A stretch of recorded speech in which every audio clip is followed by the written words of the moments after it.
Alors bonsoir tout le monde, bienvenue à ce quatrième vidéo entretien sur le thème l'amour se mal aimer.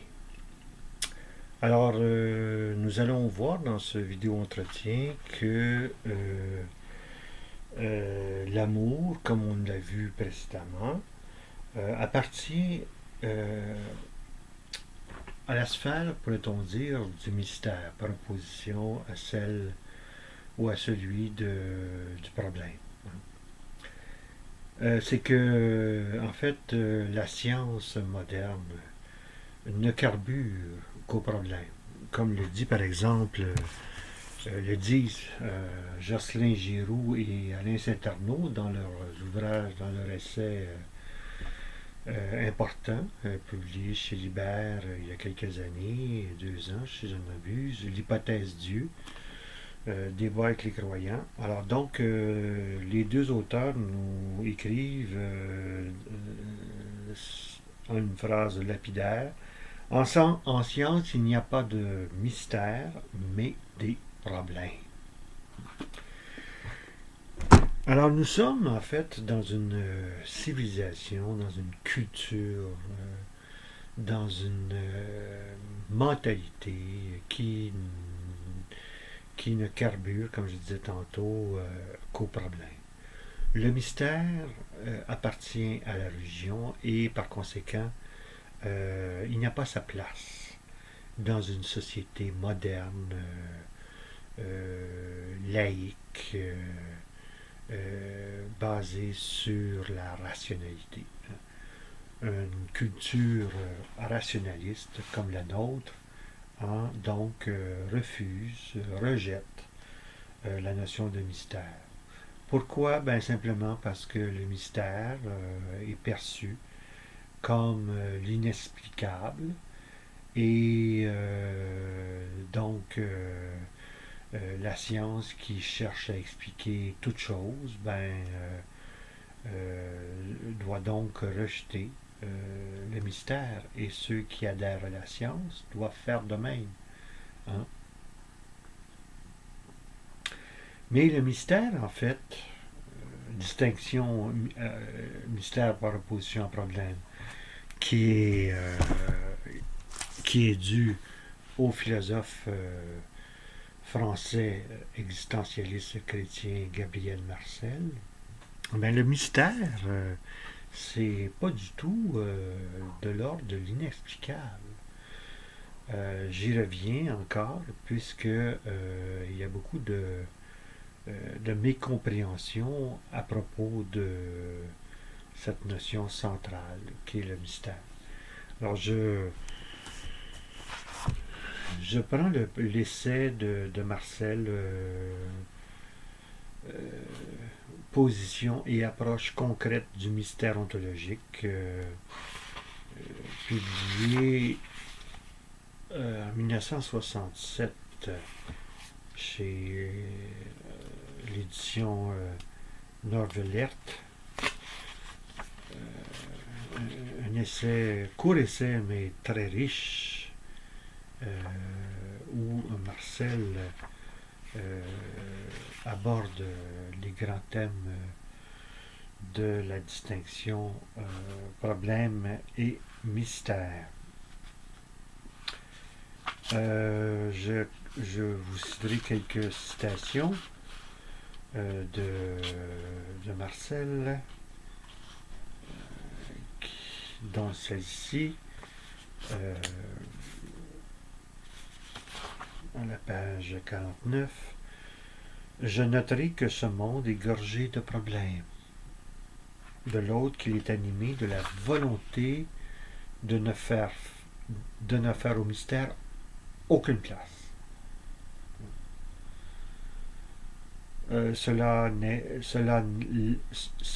n'est là, que le résidu d'un rationaliste dégradé pour lequel la cause explique l'effet, c'est-à-dire en rend pleinement compte.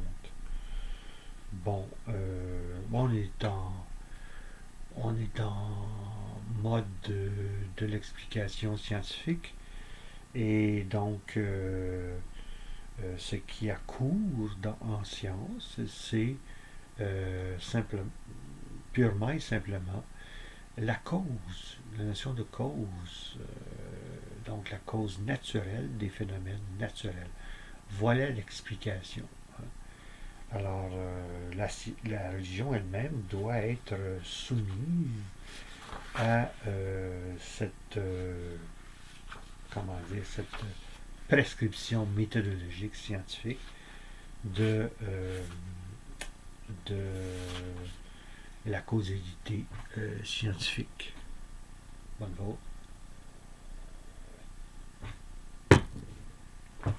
Bon, je poursuis avec cette citation très importante à la page 53, toujours de la position et approche concrète du mystère ontologique de Gabriel Marcel, en page 53.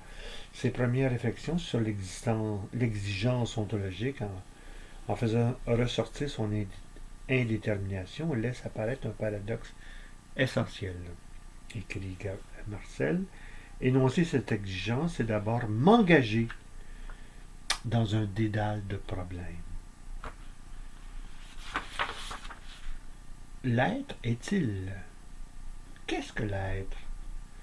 Mais ces problèmes, je ne puis porter ma réflexion sans... Mais sur ces problèmes, pardon, je ne puis porter ma réflexion sans voir se creuser sous mes pas un nouvel abîme. Moi qui m'interroge sur l'être, puis-je être assuré que je suis? Alors, qu'est-ce que veut nous dire ici Marcel? C'est que l'interrogation métaphysique ou ontologique sur l'être est en même temps une interrogation sur moi. Puis-je être assuré que je suis? Au fond, la question métaphysique de l'être en tant qu'être, d'une certaine manière, présuppose la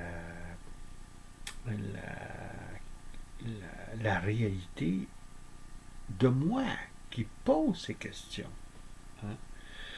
Et comme le va le dire par la suite Marcel, la question ontologique, métaphysique, c'est une méta-problématique ou un méta-problème au sens où c'est un problème qui va au-delà d'un problème.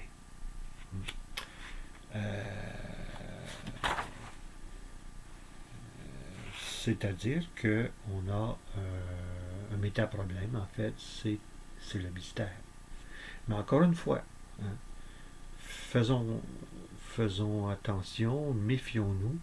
Il ne s'agit pas de, quand il est question de mystère, d'une réalité qu'on ne saurait expliquer ou qu'on ne saurait rendre compte. Hein. C'est que, comme on va le voir ici, je vous cite à nouveau la page 57, au point où nous en sommes, la distinction entre problème et mystère peut être précisée. Un mystère,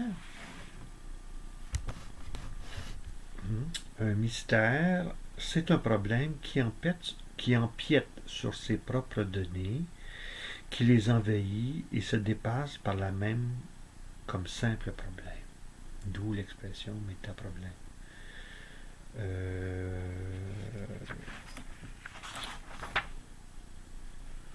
Bon. Gabriel Marcel continue à donner des exemples concernant par exemple le corps et l'esprit, le mal, l'amour aussi, hein, je vous cite le passage sur l'amour. Mais il va de soi que c'est dans l'amour que nous voyons le mieux s'effacer la frontière entre l'en-moi, ça c'est très important,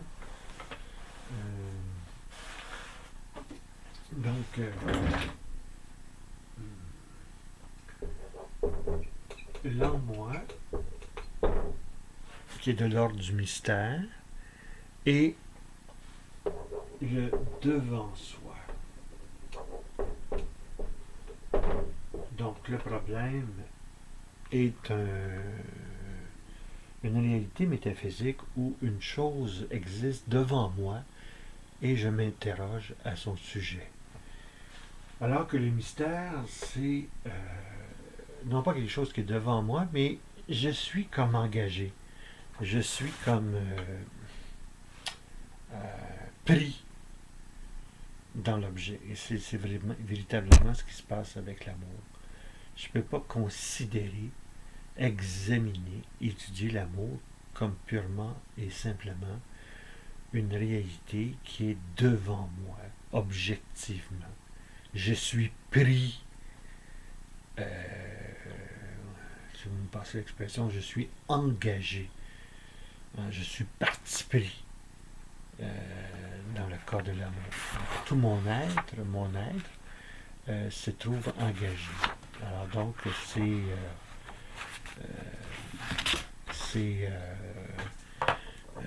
très important, donc, lorsqu'on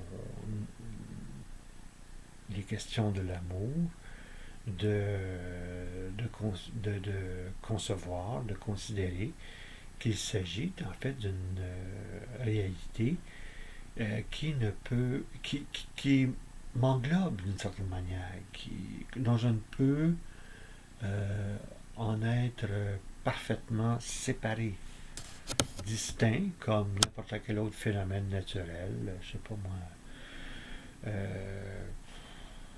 le, la, la, la, la question de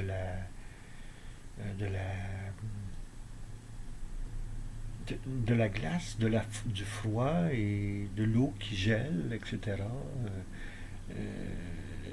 Je peux, je puis à ce moment-là faire être totalement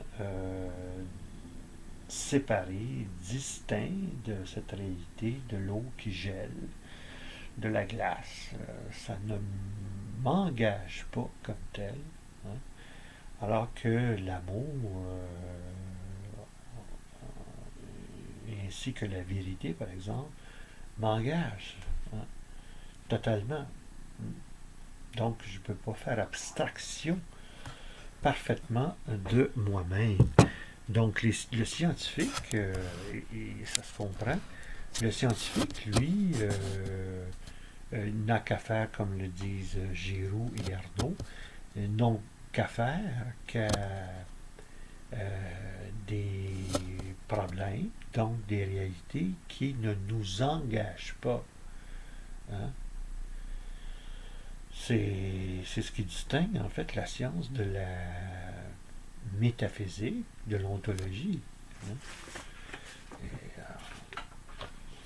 Alors, donc c'est pas le recours à l'objectivité en science qui, d'une certaine manière, paraît condamner la métaphysique, la philosophie, la religion, n'est qu'en fait une prescription méthodologique visant l'objectivité, coûte que coûte, même jusqu'à nier l'existence de l'esprit. Hein. J'ai pas sous la main des ouvrages, par exemple, de Cyril Barrett, le philosophe universitaire québécois spécialiste de la biologie darwinienne, où il dit noir sur blanc dans Les racines de la science que le matérialisme est la philosophie de base de la science. Hein? Donc la négation de l'esprit. Hein? C'est cette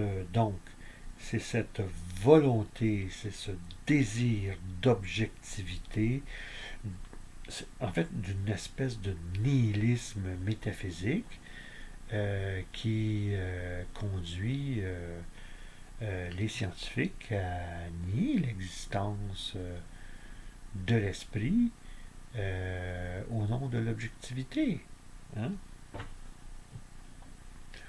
Alors,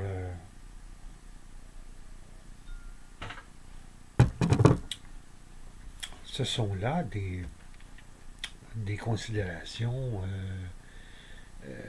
capitales, fondamentales, qui montrent que euh, nous vivons dans une culture, dans une civilisation qui, au nom de l'objectivité, renie la religion, met de côté, d'une certaine manière, met entre parenthèses la religion, parce que la religion est foncièrement subjective et qu'elle ne répond pas aux critères d'objectivité qui est celui de la science. Par ailleurs, je vais m'arrêter ici pour l'instant. Je vais revenir dans un prochain vidéo entretien sur la question euh, de l'égoïsme en particulier. On a vu que puisque l'amour se présente comme purement subjective, bon nombre en sont arrivés à conclure que l'amour, en fait, n'est que la manifestation, l'expression de nos intérêts les plus intimes, hein, tout en étant présenté comme altruiste. Alors on reviendra sur ce point-là dans le prochain vidéo entretien.